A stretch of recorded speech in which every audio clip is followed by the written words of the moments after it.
Welcome to Android Weekly on Butterscotch.com, the show that fishes the sea of Android developments to net all the news that matters to you, or at least to me. I'm Andrew Moore-Crispin.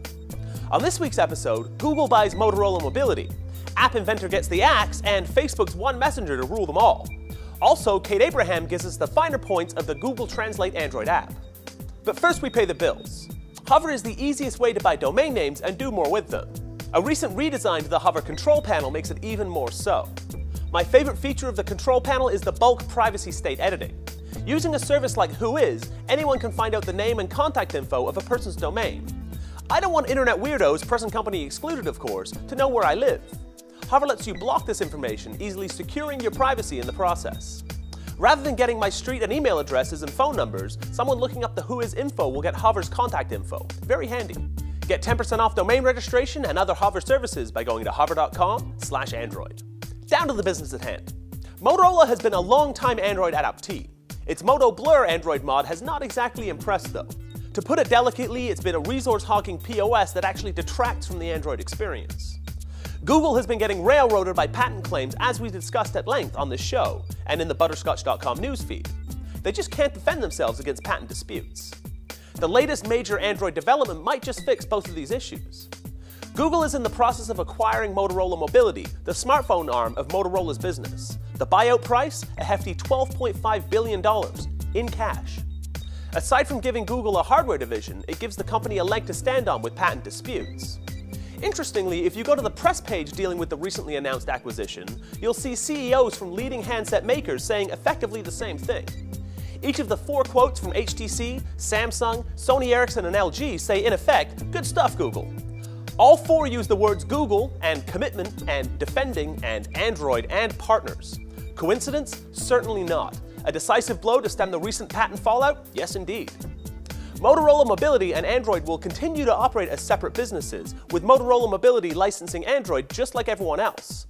Android, Google assures, is and will remain open source. If nothing else, we've got a pretty good idea who'll be making subsequent Nexus handsets. Not too long ago, in a quarterly earnings conference call far, far away, Google announced it was focusing.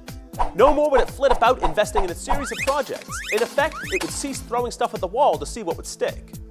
Google Labs was a casualty. Some projects die along with it. The only Android hit is the Android App Inventor. App Inventor is a learning tool and WYSIWYG editor that allowed even those of us with no programming chops to build pretty convincing Android apps. App Inventor is a popular learning tool and allows students to begin developing for the leading mobile platform. There was no way to upload completed apps to the Android market, however. Google is looking for ways to keep App Inventor running as an open source project. With a dedicated community such as App Inventor enjoys, it might actually end up being the best thing that ever happened to the project. It's important to note that things many of us now use daily and couldn't imagine life online without came out of Google Labs, Gmail for one and Google Docs for another. Could this be the new BBM, minus the BB part of the equation? Facebook recently released its Facebook messaging app for Android and iPhone. It promises message delivery in real time, group messaging, integration with your address book, location sharing, and more. BBM has made itself indispensable by doing effectively the same thing but exclusively on BlackBerry handsets.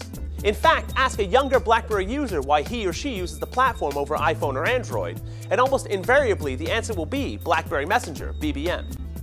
Facebook chat on your mobile device is not new. We've been able to do that within the Facebook app for almost as long as there's been a Facebook app. However, it's been buggy and requires jumping through too many hoops for it to become anyone's mobile messaging platform of choice. Facebook Messenger is a completely separate app. This is an obvious effort to create the one messaging platform to rule them all. Others have tried: Ping Chat, Beluga Messenger, WhatsApp Messenger, just to name a few. Heard of them? Probably not. Turns out Facebook bought Beluga and it's the basis of Facebook Messenger. All of the aforementioned apps failed for one very important reason. People aren't really looking to sign up for yet another way to connect. Just about everyone with access to the webs has a Facebook account. Stands to reason this could be the one that finally makes an impact and becomes the mobile standard for non-BlackBerry users.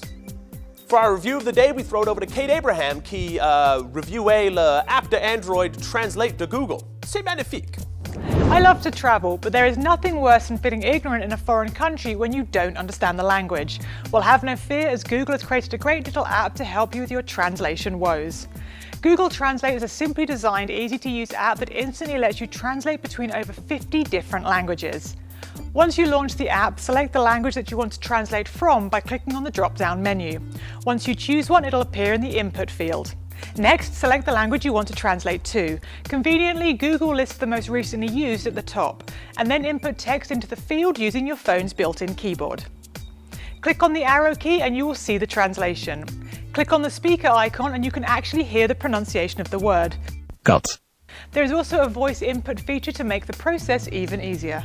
Remember to star the translation if it's a word you'll need frequently. From the home page, click on History for easy access to these words. You can also translate SMS text messages by clicking on SMS translation from the home page and selecting the text you want to translate. Well, that's all the news is fit to Google for this week. For full show notes, news posts, Android app reviews, and tutorials, check out butterscotch.com. Until next week, I'm Andrew Moore Crispin.